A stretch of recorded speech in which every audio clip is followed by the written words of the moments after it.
आजकल हमारी लाइफ में सिविल स्कोर का रोल बहुत ही ज्यादा इंपॉर्टेंट हो गया है। सिविल स्कोर की मदद से ही पता लगाया जाता है कि आपकी क्रेडिटेबिलिटी कैसी है। अगर आपका सिविल स्कोर अच्छा है तो इसका मतलब यह है कि आप अपने ड्यूज को टाइम पर पे करते हैं, और इसी के साथ साथ सिविल स्कोर ये भी रिप्रेजेंट करता है कि आपके फाइनेंशियल सिचुएशन कैसी है। अगर आपका सिविल स्कोर अच्छा है तो आपको बहुत ही आसानी से फाइनेंसिंग मिल जाती है, लेकिन अगर आपका सिविल स्कोर कम है तो यहाँ पर आपको फाइनेंसिस को अचीव करने के लिए बहुत ही ज्यादा प्रॉब्लम फेस करनी पड़ती है। बहुत बार तो होता ऐसा है कि आप लोग फाइनेंसिस के लिए अप्लाई तो करते हैं, लेकिन आपका सिविल स्कोर कम होने की वजह से आपके जो लोन के एप्लीकेशन है, आपके फाइनेंसिस का जो एप्लीकेशन है वो रिजेक्ट हो जाता है। इसीलिए आजकल की लाइफ में हमारे पास एक अच्छा सिविल स्कोर होना बहुत ही ज्यादा इंपॉर्टेंट है। लेकिन ज्यादातर लोगों का सवाल ये होता है कि आखिर हमारे सिविल स्कोर को कैसे इंप्रूव किया जाएगा, कौन सी वो टेक्निक है जिसका इस्तेमाल करके सिविल स्कोर को इंप्रूव किया जा सकता है। अगर आपका भी यही सवाल है और आप लोग भी सिविल स्कोर को बढ़ाना चाहते हैं तो आज की वीडियो आपके लिए बहुत ही ज्यादा इंपॉर्टेंट होने वाली है, क्योंकि आज की इस वीडियो में मैं आपको बताने वाला हूं कुछ ऐसी टेक्निक्स के बारे में जिनका इस्तेमाल करके आप अपने सिविल स्कोर को इंप्रूव कर सकते हैं, और इसी के साथ साथ मार्केट में आपकी फाइनेंसिंग और क्रेडिटेबिलिटी बढ़ जाएगी। तो एज यूजुअल हमारा आज का वीडियो भी इंपॉर्टेंट और इंटरेस्टिंग है। तो आज के इस वीडियो में आगे बढ़ने से पहले अगर आप लोग इस चैनल पर नए हो और आप लोगों ने इस चैनल को सब्सक्राइब नहीं किया है तो सबसे पहले इस वीडियो को लाइक करो और इस चैनल को सब्सक्राइब करो। तो चलिए शुरू करते हैं आज की वीडियो को और जानते हैं उन टेक्निक्स के बारे में। सबसे पहली बात तो यह है कि अगर आपके पास पहले से लोन्स है, आपके पास पहले से क्रेडिट कार्ड है, तब यहाँ पर आपको आपके क्रेडिट कार्ड का यूटिलाइजेशन बहुत ही कम करना है। आप लोग क्रेडिट कार्ड का जितना कम इस्तेमाल कर सकते हैं उतना कम इस्तेमाल करना चाहिए, क्योंकि अगर आपका क्रेडिट यूटिलाइजेशन रेशियो जो होता है, आपके क्रेडिट कार्ड का इस्तेमाल करके एक्सपेंडिचर करने की जो आदत होती है वो अगर ज्यादा हो जाती है तो यहाँ पर आपके सामने बहुत बड़ी प्रॉब्लम क्रिएट हो सकती है। क्योंकि अगर आपका क्रेडिट यूटिलाइजेशन रेशियो 30% से ऊपर जाता है तब यहाँ पर ये अनफेयर माना जाता है। अगर आप अपने क्रेडिट कार्ड का इस्तेमाल इस तरीके से करते हैं तब यहाँ पर बहुत सारे क्रेडिट कार्ड कंपनीज आपको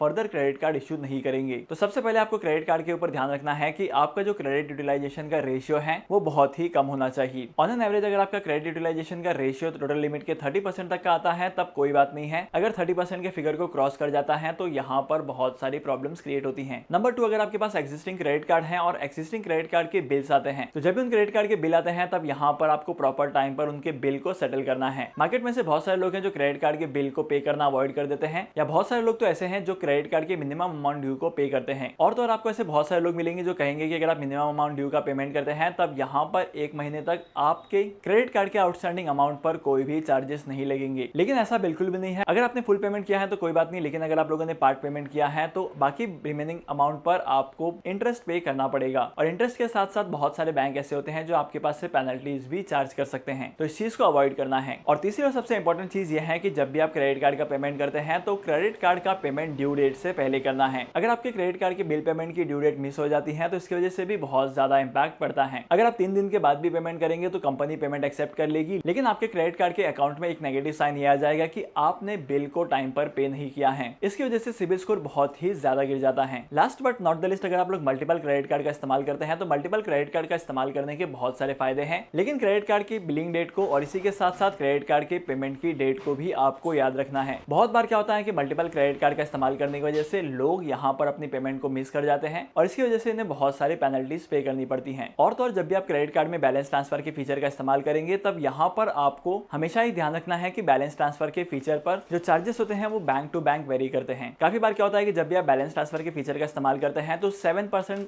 या 6% के आसपास के अदर चार्जेस लगते हैं। और तो और जब भी आप बैलेंस ट्रांसफर का फीचर इस्तेमाल करेंगे तब पर्टिकुलर बैंक की इंटरेस्ट रेट को भी चेक करना है, क्योंकि इंटरेस्ट रेट वेरी करने की वजह से यहाँ पर आपको बहुत सारी डिफिकल्टीज आ सकती हैं। आपके इंटरेस्ट का कॉस्ट भी इंक्रीज हो सकता है। अगर आप लोग इन सारी बातों का ध्यान रखते हैं तो आपके सिविल स्कोर में इंप्रूवमेंट बहुत ही जल्दी आएगी, और मोस्ट ऑफ द केसेस में देखा गया है कि 2 से 3 महीने में आपका जो सिविल स्कोर है वो 100 पॉइंट से ज्यादा इंक्रीज होता है। इसके अलावा अगर आपके पास मल्टीपल क्रेडिट कार्ड है और आपके लिए मैनेज कर पाना बहुत ज्यादा मुश्किल हो रहा है तो आपके क्रेडिट कार्ड्स को मैनेज करने के लिए आप क्रेडिट एप्लीकेशन का इस्तेमाल कर सकते हैं। क्रेडिट एप्लीकेशन का लिंक आपको डिस्क्रिप्शन में मिल जाएगा। वहां पर जाकर आपको साइन अप करना है, आपके क्रेडिट कार्ड को ऐड करना है और उसके बाद से आप अपने क्रेडिट कार्ड की पेमेंट कर सकते हैं, और इसी के साथ साथ बहुत सारे यूनिक फीचर यहाँ पर आपको देखने को मिलेंगे। तो आज के इस इंपॉर्टेंट वीडियो को यहीं पर खत्म करते हैं। मैं आपको मिलूंगा अगली वीडियो में नए टॉपिक के साथ, एक इंटरेस्टिंग टॉपिक के साथ। तब तक के लिए signing off, happy investing and good bye.